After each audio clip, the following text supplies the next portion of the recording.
시편 126편 1절에서 6절 말씀.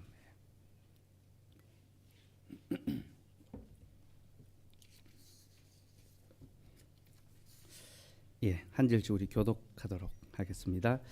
여호와께서 시온의 포로를 돌려보내실 때에 우리는 꿈꾸는 것 같았도다.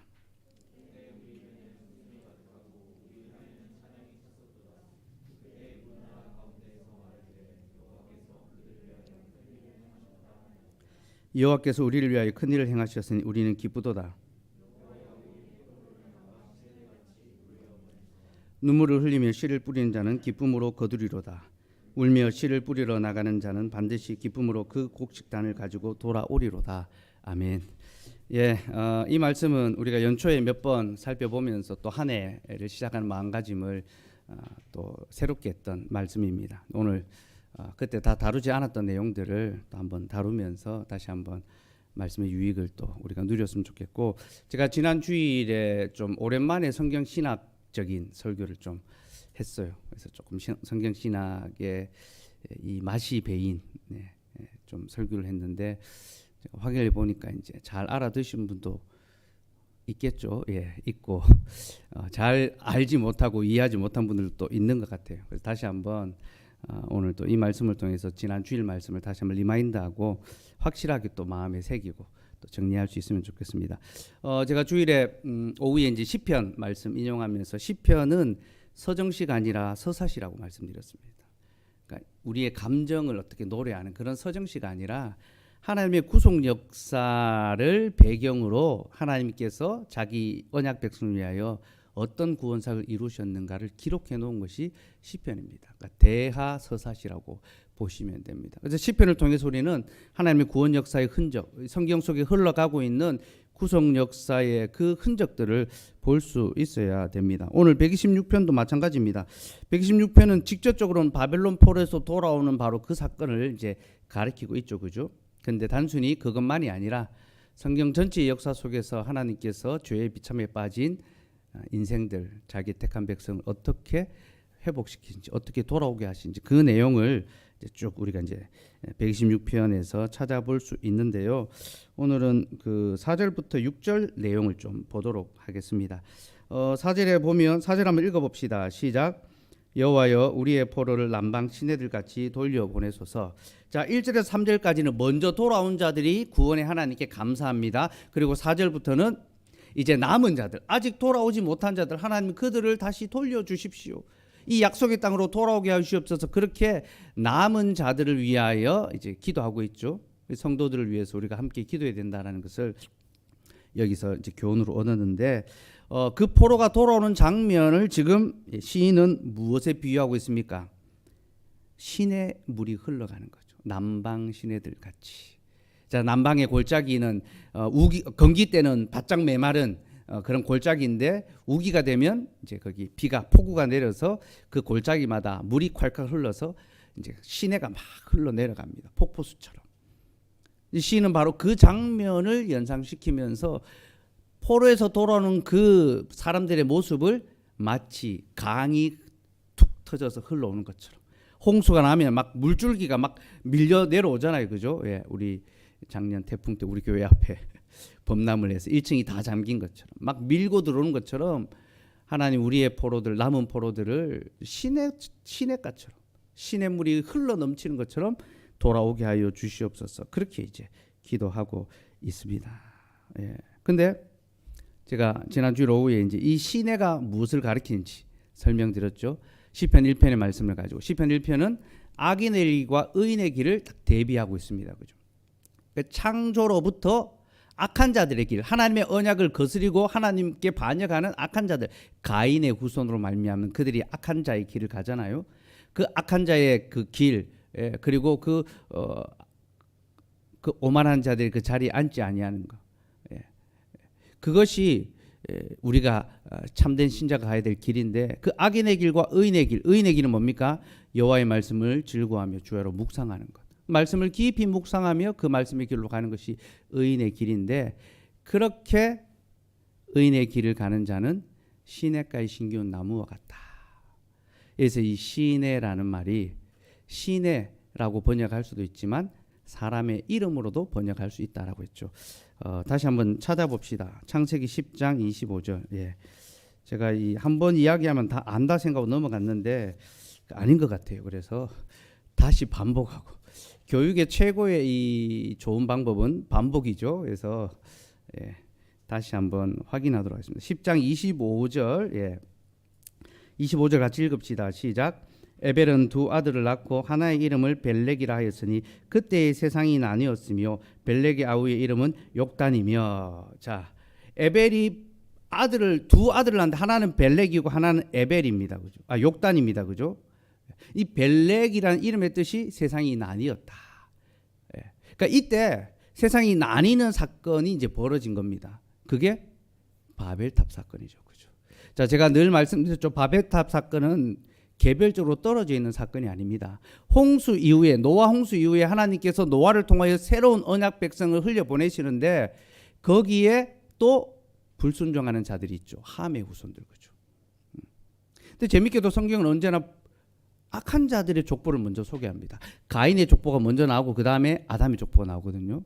함의 족보가 먼저 나오고 그 다음에 셈의 족보가 나오는데 이 셈의 족보가 이어지면서 에벨의 때에 이르러서 두 아들을 낳았고 그때 나라가 나뉘었다라고 이야기합니다. 바벨탑 사건이 그때 일어났다라는 걸 보여주죠. 그러면서 이제 10장 뒷부분에 보면요, 벨렉의 후손이 아니라 욕단, 아들이 둘이라 했잖아요. 하나는 벨렉, 하나는 욕단. 욕단의 후손의 이야기가 나옵니다. 욕단의 후손의 이야기 나오는데 11장에서 바벨탑 사건이 딱 등장하는 거예요. 자, 11장 2절 한번 봅시다. 예. 11장 2절. 예, 시작. 이에 그들이 동방으로 옮기다가 시날 평지를 만나 거기 거류하며. 자, 이 욕단의 후손들이, 예, 그 셈의 후손들이 길을 가다가 시날 평지에서 여기는 사람 살기에 좋구나 해서 거기 거주하기로. 예, 그 가인이 거주했다 했잖아요. 그죠? 에덴 동편 노 땅에 딱 거주했습니다. 하나님은 가인에게 유리하는 자가 되라, 흩어지라 했는데 가인은 흩어지지 않으려고 딱 거주했습니다. 자리에 앉았습니다. 하나님이 노아에게 다시 아담의 사명을 주셨어요. 흩어져라, 땅에 충만해라.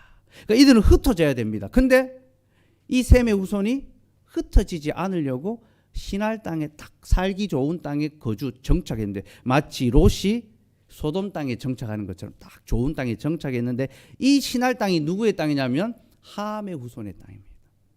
그러니까 함의 후손이 이미 거기 나라를 세우고 거주하고 있었던 거예요.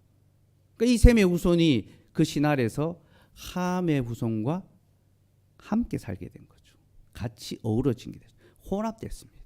그리고 서로 힘을 합쳐서 바벨탑을 쌓았습니다. 바벨탑을 쌓는 이유는 흩어짐을 면하자, 우리의 이름을 내자, 하나님의 말씀에 불순종하고 하나님 나라를 대적하는 악한 나라, 세상 나라를 세우려고 작정한 것이, 그 결과가 바로 바벨탑이었죠. 그죠?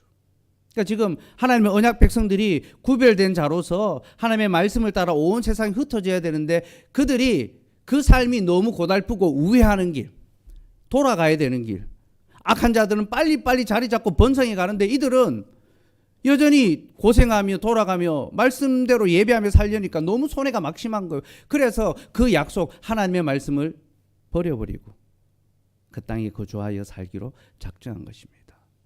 그렇게 바벨탑 하나님을 향하여 반역하는 역사를 일으키니까 하나님께서 어떻게 하십니까? 언어를 혼잡해서 흩어버리십니다. 벨렉, 나뉘어짐, 세상이 나눠지겠습니다.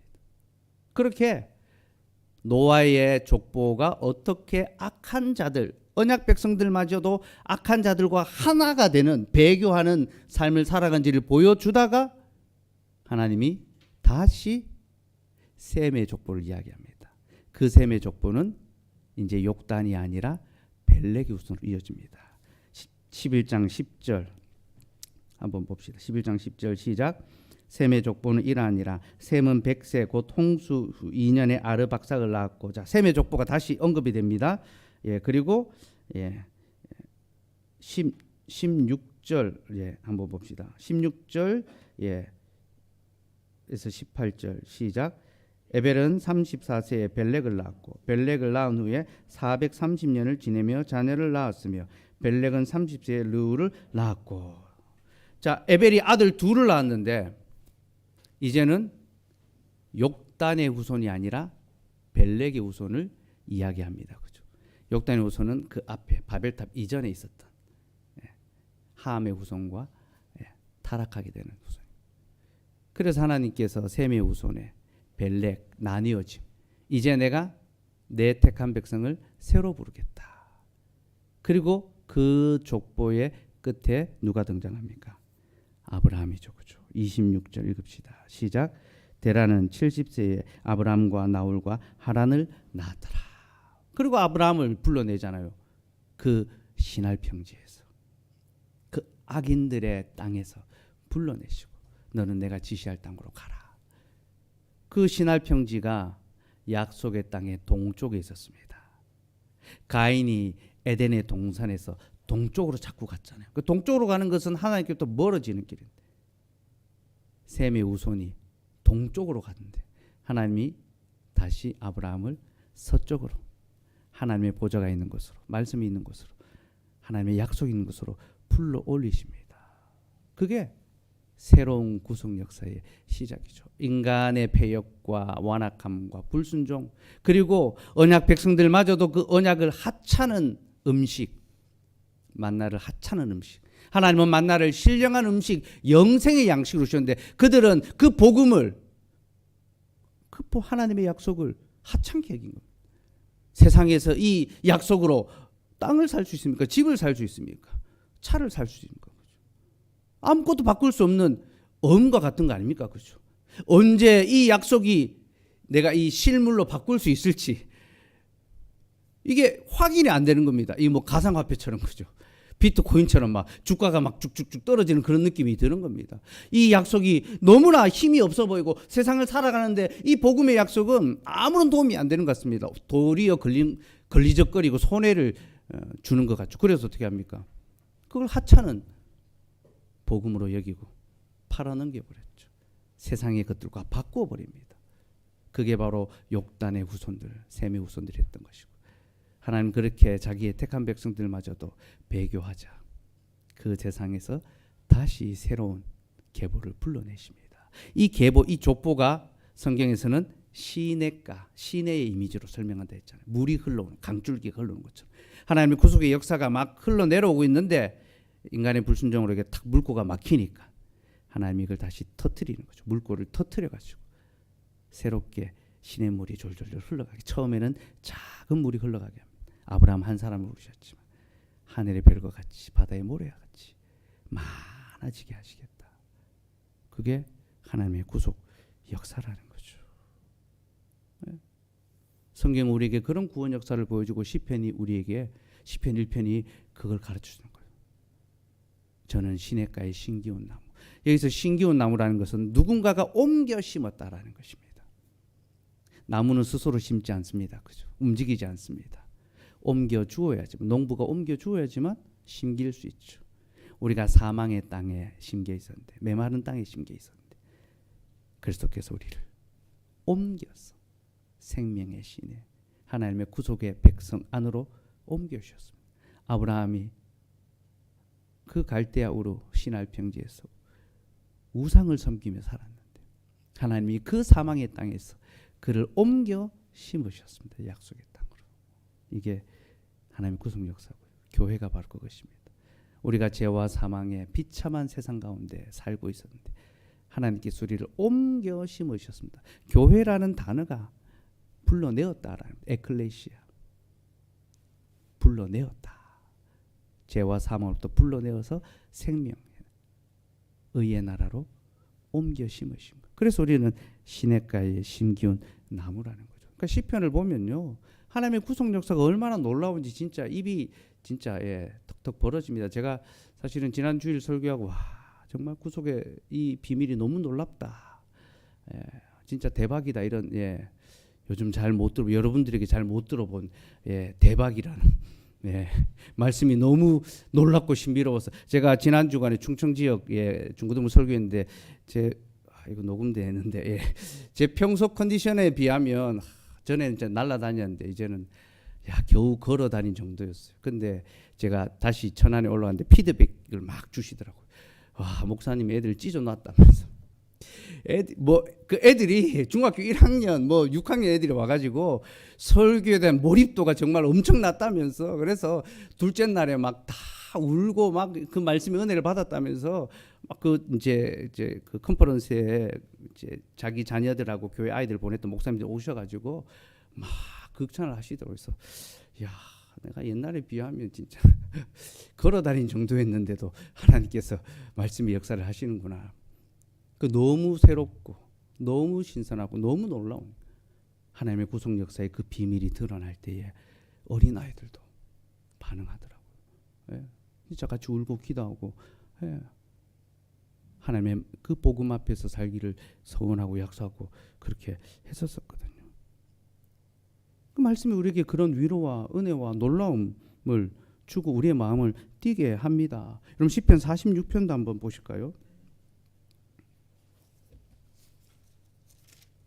시편 46편은 노아 홍수를 배경으로 하는 이제 찬송인데요. 1절에서 3절은 딱 홍수 심판에 관한 내용입니다. 예, 자, 그걸 이해하고 보면 잘 이해됩니다. 한번 읽어봅시다. 시작. 하나님은 우리의 피난처시요 힘이시니 환난 중에 만날 큰 도움이시라.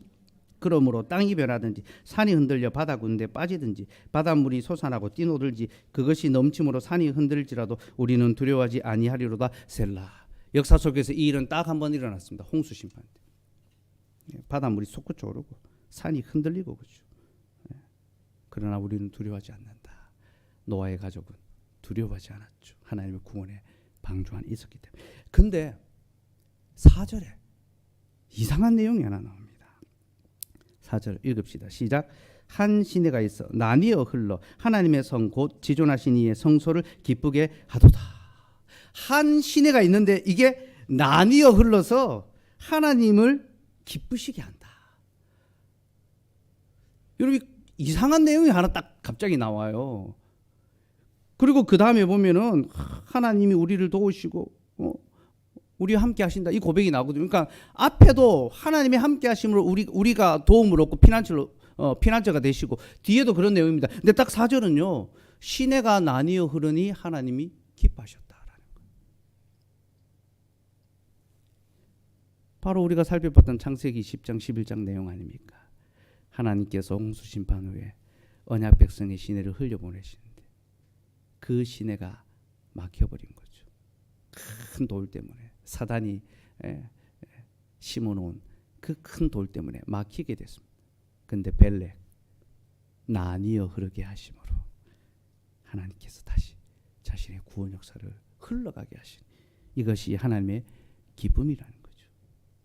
우리를 구원하시는 것이 하나님의 기쁨이고 하나님은 우리로 말미암아 즐거움을 이기지 못하십니다. 그러니까 우리를 여러분 엄마는요 죽을 고생을 다 해서 아기를 낳고 난 다음에 그 아기 때문에 즐거워합니다.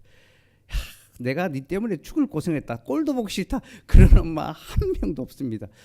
예, 그렇죠. 그런 엄마 본 적 있어요. 혜빈 자매 아기 놓고 안 그럴 거죠, 그죠? 일단 아기부터 갖고 모든 엄마는요 정말 죽을 고생을 하고 자녀를 놓고 난 다음에 그 아이 때문에 한없이 기뻐합니다. 우리 아내가 그러더라고요. 죽을 만큼 고통스러운데 아기를 품에 안는 순간 그 고통이 잊혀진다고. 이거는 정말 구원의 이 기쁨인데요. 이거는 진짜 이 자매들이 몸으로 경험하도록 하나님 주신 은혜의 선물입니다. 그러니까 이 고난을 받으시고 이 기쁨을 누리셔야 돼요. 이 형제들은 경험할 수 없는 겁니다. 여자는 해산함으로 구원을 얻잖아요. 그렇죠? 하나님의 구원이 얼마나 감격스러운 건지 깨닫게 되는 거죠. 하나님께서 한 시내를 나뉘어 흐르게 하심으로 벨렉 나뉘어 흐르게 하심으로 아브라함을 부르심으로 기뻐하십니다. 자기 백성을 구원하기를 기뻐하시는 거죠. 그러니까 이 땅에 교회를 세우시고 주님이 기뻐하시는 겁니다. 이는 내 신부고 내 몸이다. 내 거룩한 몸이다. 성령을 선물로 주시고 말씀의 직분자를 거기 두시고 그 사랑하는 자녀들을 돌아보게 하시는 거죠. 그런데 여러분, 우리가 교회로 부름을 받았다라는 것은 이제 새로운 하나님 나라가 시작된다는 것이죠. 하나님은 이 악한 세상, 이 불의한 세상, 정의와 공정, 정직함이 없는, 참된 평화가 없는 이 세상 가운데 하나님의 정의, 하나님의 공의, 하나님의 정직, 하나님의 평화를 흘려보내기를 원하시고 또 그런 나라를 세우도록 교회를 부르셨습니다. 그러니 거기로 부름받은 우리는 이제 누구를 위해서 살아가야 됩니까? 하나님의 나라. 자기의 집을 위하여 사는 것이 아니라 하나님의 나라를 위해 살아야 합니다. 그러니까 이제 시편 126편 다음 내용이 127편에 보면 집을 세우는 내용이 딱 나옵니다. 기가 막히지 않습니까? 야, 별로 안 기가 막힌 것 같네. 야, 저 사실 이제 이 흐름은 잘 몰랐었어요. 제가 발견하지 못했어요. 근데 제가 이번 주에 이제 127편 주일에 설교하려고 하는데요. 126편 다음에 127편이 그냥 나오는 게 아니더라고요. 이야, 하나님의 나라로 부름받은 자는 그 나라를 위하여 힘쓰고 수고해야 되고 자기의 집을 세우는 것이 아니라 하나님의 집을 위하여 살아갈 때 하나님의 나라가 든든하게 선다는 것을 127편이 딱 이야기하는 거예요. 야, 진짜 성경은 놀랍다 싶더라고요. 하나님 나라를 위해서 살아가는 자가 어떻게 삽니까? 울며 씨를 뿌리는 거죠. 그렇죠? 눈물을 흘리며 씨를 뿌린 자는 기쁨으로 거두리로다. 하나님의 백성은 하나님께서 우리에게 허락하신 그 삶의 자리에서 하나님의 의와 거룩과 영광을 위하여 울며 씨를 뿌립니다. 수고합니다. 그리고 그 얻은 열매를 가지고 주의 집이 세워져 가고 교회가 더욱 건강하게 서도록 하나님의 영광과 하나님의 의가 드러날 수 있도록 헌신하고 수고하는 거죠. 그래서 하나님이 우리에게 비록 척박하고 힘든 땅, 농사짓기 어려운 땅, 살아가기 힘든 땅, 하나님 내 인생을 왜 이렇게 돌아가게 만드시고 힘들게 만드시고 남들보다 더 어렵게 하십니까? 더 쉽게 좀 가지 않게 그렇게 하십니까? 그런 고민을 하지만 하나님의 약속, 주께서 나를 이 길로 인도하셨고 내가 여기서 울며 씨를 뿌릴 때 하나님께서 기쁨으로 거두게 하실 것이다. 하나님의 나라를 서게 할 것이다. 그걸 믿고 울며 씨를 뿌리는 겁니다. 이스라엘 백성들이 못 참겠다. 더 못하겠다. 열심히 믿음의 삶을 살고 그렇게 수고하고 교회를 위해서 살고 애쓰다가 이제 이 삶에 별로 내가 낙이 없다. 소망이 없다. 지치고 또 멈칫하는 그런 때들이 오죠. 그렇죠? 그러나 그때도 언약 백성은 울며 씨를 뿌리는 하나님 너무 힘들지만 그러나 여기 약속이 있으니 내가 말씀에 순종하며 씨를 뿌리겠습니다.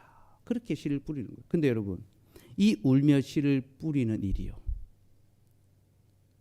창조 때 아담이 했던 일입니다. 아담이 창세기 3장 17절 18절 봅시다.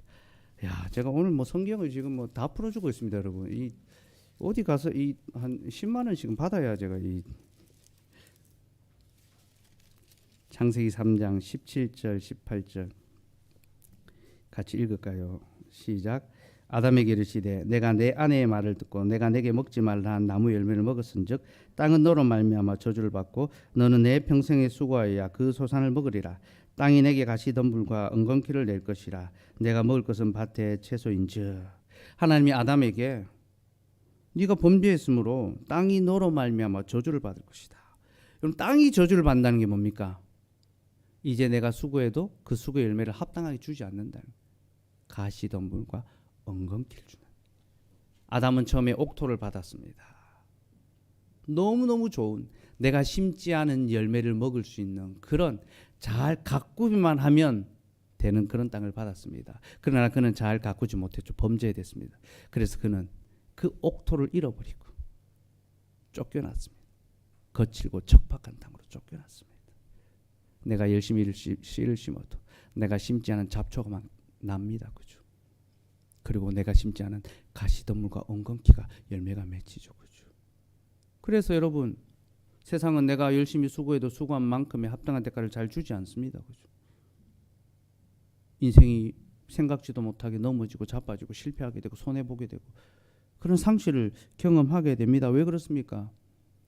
범죄한 인생이 이 땅의 저주 가운데 살아가기 때문이죠. 그러니까 어떻게 합니까? 편법을 쓰려고 하잖아요. 더 빨리 성공하고 승진하고 돈 벌고 불의한 방법으로 남의 것을 가로채는 자들, 악인들이 나오기 시작하는 겁니다. 그러나 그때 의인은, 아담은 그 악인의 길을 쫓지 않습니다. 죄인의 길에 서지 않습니다. 오만한 자, 모든 것을 가진 자가 오만하게 자리에 앉아서 자신의 영광과 그 힘을 자랑하는 그 자리에 앉지 않습니다. 올라오라 이야기할 때 나는 너와 앉지 않겠다. 그때 그는 울며 씨를 뿌립니다. 하나님, 주께서 수고로 일하라고 말씀하셨으니 내가 울며 씨를 뿌립니다. 그래서 여러분, 가인의 족보가 막 흘러갈 때에 아담의 족보에 마지막에 누가 나옵니까? 노아가 나오잖아요. 그렇죠? 노아 아버지가 왜 노아라고 이름 지었습니까? 하나님께서 땅을 저주하심으로 우리가 수고로 일하는데 우리를 위로하여 주시옵소서. 약속을 지키는 거예요. 하나님, 울며 씨를 뿌리고 있습니다. 우리가 울며 씨를 뿌리고 있으니 이제 우리를 위로하여 주시옵소서. 우리에게 기쁨을 돌려 주시옵소서. 그렇게 소망하고 그렇게 기도했습니다. 하나님이 그 기도를 들으시고 노아에게 구원을 베푸셨죠. 안식을 주셨죠. 그죠? 악인들을 다 심판하시는 가운데 하나님의 택한 백성은 보존해 주셨습니다. 그리고 그 노아의 구원은 예수 그리스도의 구원을 바라보잖아요. 그리스도께서 수고하고 무거운 짐진 자들아 다 내게로 오라, 내가 너희를 쉬게 하리라. 여러분, 성경은요, 구약에서 노래하면요, 신약에서 화답을 하고요, 함께 신약과 구약이 합창하면서 하나님의 구속 역사를 증가하고 우리에게 확증해 줍니다. 울며 씨를 뿌리는 거예요. 여러분, 아담으로부터 울며 씨를 뿌렸습니다. 그러나 가인의 후손, 악인의 길을 가는 자들은 울며 씨를 뿌리지 않고 남의 눈에 눈물이 나도록 불의하고 편법을 써서 살아갔습니다. 우리는 그 악한 자의 길, 악인의 길은 여호와께서 인정하지 않습니다. 망합니다. 의인의 길은 여호와께서 인정하십니다. 그 의인의 길로 가야 되죠. 그래서 울며 씨를 뿌리고 기쁨으로 하나님의 약속이 맺히는 것을 보게 되는 거죠. 그 영원한 구원의 약속을 보게 되는 거죠. 그게 126편의 고백입니다. 울며 이 부르신 자리에서 적박한 땅에서 씨를 뿌리니 주여 약속대로 기쁨으로 거두게 하여 주시옵소서. 또 5절에서 그렇게 고백하고 난 다음에 6절에서 또 똑같이 고백하죠. 그죠? 예. 자, 5절 6절 한번 읽어봅시다. 예, 5절 6절. 예, 시작. 눈물을 흘리며 씨를 뿌리는 자는 기쁨으로 거두리로다. 울며 씨를 뿌리러 나가는 자는 반드시 기쁨으로 그 곡식단을 가지고 돌아오리로다. 자, 같은 말을 두 번 반복합니다. 그래서 이게 강조, 진짜 울며 씨를 뿌린 자는 기쁨으로 거둔다라는 그런 강조로 이제 보이죠. 예, 그런 의미도 있습니다. 그런데 원어로는요, 똑같은 말이 아닙니다. 6절에 우리말 성경에 번역되지 않은 단어가 두 개가 있습니다. 예. 그러니까 지금 이제 이 번역하면서 5절과 6절을 똑같이 이제 번역했는데 사실은 5절과 6절이 약간 결이 다릅니다. 번역 안 된 단어 두 개가 뭐냐면, 하나는 이제 들고 간다라는 그런 뜻이 단어가 있습니다. 노세라고 하는데 들고 간다. 또 하나는 값진 것, 소유, 재산, 그런 뜻입니다. 메세크인데요. 그래서 씨를 뿌린다 했는데 6절에 뿌린다라는 단어가 없어요. 그래서 울며 씨와 자신의 값진 소유를 들고 가는 자는 기쁨으로, 반드시 기쁨으로 곡식단을 거두리로다. 씨와 함께. 이 씨는 뭡니까? 하나님의 약속이죠. 하나님의 말씀입니다. 그죠?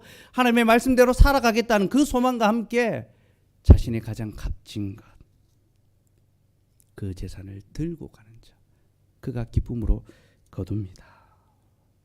근데 이걸 울면서 들고 갑니다. 왜 그렇습니까?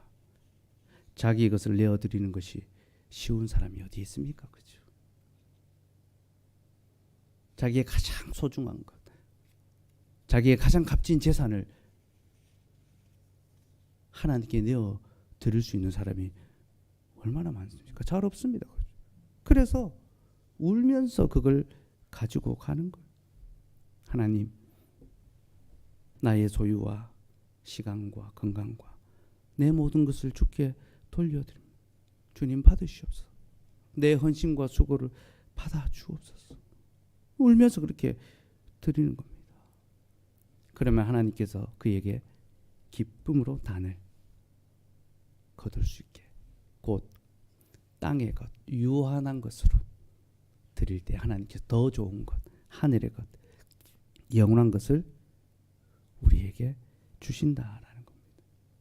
저는 이 6절을 연구하면서요, 신약에 또 다른 한 말씀을 떠올렸습니다. 마태복음 13장 44절에서 46절 말씀 봅시다. 마태복음 13장 44절 46절. 제가 오늘 이 말씀 준비하면서 이거 주일 해야 되나 막 고민을 하다가 이 천국 비밀을 알도록 허락된 여러분들에게 나누어 주려고 44절 46절 같이 읽읍시다. 시작. 천국은 마치 밭에 감추인 보화와 같으니 사람이 이를 발견한 후 숨겨두고 기뻐하며 돌아가서 자기의 소유를 다 팔아 그 밭을 사느니라. 또 천국은 마치 좋은 진주를 구하는 장사와 같으니 극히 값진 진주 하나를 발견하며 가서 자기의 소유를 다 팔아 그 진주를 사느니라. 천국은 마치 밭에 감추인 보화와 같았어. 그것을 발견한 자는 자신의 전부를 팔아 그 밭을 산다. 울며 씨와 그 자신의 가장 귀한 소유 재산을 들고 가는 자, 그는 그것을 팔아 천국을 사게 되는 겁니다. 참 놀랍게도 이 말씀 바로 앞에 비유가 뭔지 압니까? 씨 뿌리는 자의 비유입니다. 예수님께서 씨를 뿌리십니다. 씨 뿌리는 자의 비유 다음에 자기의 전부를 가지고 천국을 사는 것에 관한 말씀을 합니다. 여러분, 그냥 나오는 말씀이 아닙니다. 5절에서 울며 씨를 뿌리는 자. 그래서 거두었습니다. 그죠? 그 거둔 것, 하나님 주신 그 좋은 것들을 다시 하나님께로 내어드림으로 주님, 내게 더 좋은 것을 주시옵소서. 모든 것이 주께로부터 왔으니 다시 주님 받으시고 더욱더 귀한 영생을 내게 더하여 주옵소서. 사랑하는 여러분, 하나님의 약속을 귀히 여기는 자는 그 약속을 얻기 위하여 자신의 귀한 것을 아끼지 않고 내어 드립니다. 그는 더 귀한 것을 얻기 위하여 덜 귀한 것을 내려놓을 줄 아는 사람입니다. 올 한 해 우리의 삶이 그렇게 되기를 소원합니다. 그리스도 예수 안에 있는 이 복된 약속과 하늘의 소망과 그 영생의 양식, 우리가 이것을 얻고 누리기 위하여 매주일 교회로 함께 모여 예배함으로 그 예배에서만 맛볼 수 있는 영생의 기쁨과 위로와 평안, 이것을 세상에서의 어떤 잠깐의 쉼과 즐거움거리와 또 물질과 성공, 이런 것들과 바꿀 수가 없는 거죠. 어리석은 자죠. 여러분, 올해도 울며 씨를 뿌립시다. 하나님 주신 그 약속의 말씀을 붙잡고 우리의 소유와 시간과 삶을 하나님께 내어드리면 좋겠습니다. 그리스도를 위하여 살아갈 준비를 하십시오. 주님의 교회를 위하여 헌신할 마음을 가지십시오. 그렇게 주를 위하여 사는 자들을 주께서는 그들을 위하여 살아가십니다. 주께서 일하십니다. 주를 위하여 일하는 자를 주께서 기억하시고 그를 위하여 주님이 일하십니다. 올 한 해 우리의 삶이 그렇게 울며 함께 주를 위하여 씨를 뿌릴 수 있는 복된 삶이기를 소원합니다. 우리 같이 찬송합시다.